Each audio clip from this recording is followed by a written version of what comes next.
Hello, friends and neighbors, and welcome to the poem of the day for today, Saturday, September the 6th, 2025. In my own reading on the side, I recently completed the second time I've read Ovid's Metamorphoses. I read it first about 17 years ago, maybe when I was in undergrad. And it was one of those assignments where I think we were assigned to read the whole thing in like a week or something like that. And I remember feeling a bit daunted and overwhelmed by it, but that it made a strong impression on me.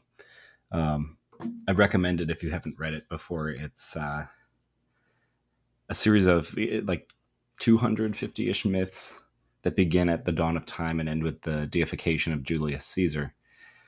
And each one obviously is about a transformation, the purpose of which is that nothing, as Pythagoras says in it, nothing truly dies, nothing truly passes away, all things just transform.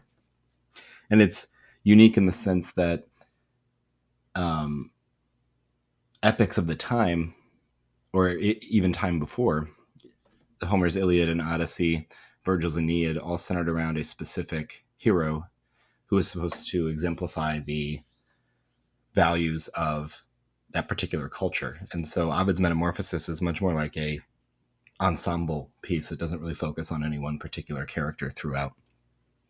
And so anyway, I just finished reading that, and it's a really nice experience. Not sure yet what I'm going to read next, but a good candidate is Paterson by William Carlos Williams. And for that reason, I think I'm going to read a William Carlos Williams poem today. The one that we're going to read is from 1944, and it's called A Sort of a Song. If you don't know Williams, he was an American modernist from the early 20th century. He was a doctor on the side. That was his day job. And he wrote poems, often sort of thinking about them and composing them on his stroll to work. And as a member of the modernist movement and the imagist movement more specifically, he believed in the power of language stripped bare to reveal the reality, essence, beauty of things hidden in plain sight. So a lot of his poems are brief and very much focused on one particular image, a precise use of uncomplicated language. Sometimes he writes about art. Sometimes he writes about simple objects. Sometimes he writes about landscapes or pictures of nature, but not in the way that someone like Keats did, or someone like Hopkins, where things were going to be more romantic and transcendent. Williams was very plain in his expression and on purpose. And for that reason, I think it can often be difficult to discuss his poems at length because there's a feeling of he just says what he means. And most poetry, it feels like, has a oblique nature to it that you have to get to after going through many obstacles. It can feel that way. But not so often with Williams, and yet the simplicity of it makes you feel as though you are missing something. And I think that's a wonderful cumulative effect of his work, is the ability to say something so plainly and clearly that the reader wants to go back and look again. Doesn't feel compelled to because there was something that they couldn't comprehend, but merely that your work is making them focus and look back. So today's poem, like I said, is a sort of song. You might have read, if you've read any Williams, you might have read This Is Just to Say, or The Red Wheelbarrow, or The Crowd at a Ball Game, even maybe Spring and All. This poem is short. It is 12 lines, 2 stanzas, and without further ado, we will begin. So, A Sort of Song by William Carlos Williams, 1944. Let the snake wait under his weed, and the writing be of words, slow and quick, sharp to strike, quiet to wait, sleepless. Through metaphor to reconcile the people and the stones, compose, no ideas but in things, invent. Saxifrage is my flower that splits the rocks. Okay. So This poem has two very vivid, plain images in them. And when I say plain, I don't mean that in a detrimental way. I mean that, again, sort of unadorned. And the first one is the snake waiting under the grass. And the second is the saxifrage that is shooting up through the rocks. And the rest of the poem is attempting to join those two images. He says through metaphor to reconcile the people and the stones.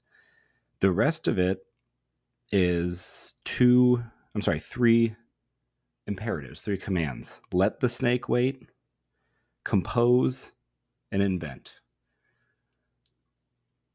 And so I think this poem takes us through his process of observation, allowing something to happen plainly the way that it is, observing the snake, not feeling the need to dress it up with decorous language, and then compose in the middle part, which I think does a double function of write, but also to kind of hold oneself together in this stillness. And then the last is invent with an exclamation point, he tells us. And so right after invent, we get that image of the saxifrage splitting through the rocks. He likens also the snake waiting to the writing of words slow, quick, and sharp to strike, quiet to wait, and sleepless. And so he's likening the precision of language that we should use and that he's trying to use within this poem as a sort of waiting snake, waiting until you get the exact right word, waiting until you get the exact right expression, still, patient, and then striking once and quickly once one has it, once one has the proper expression of it.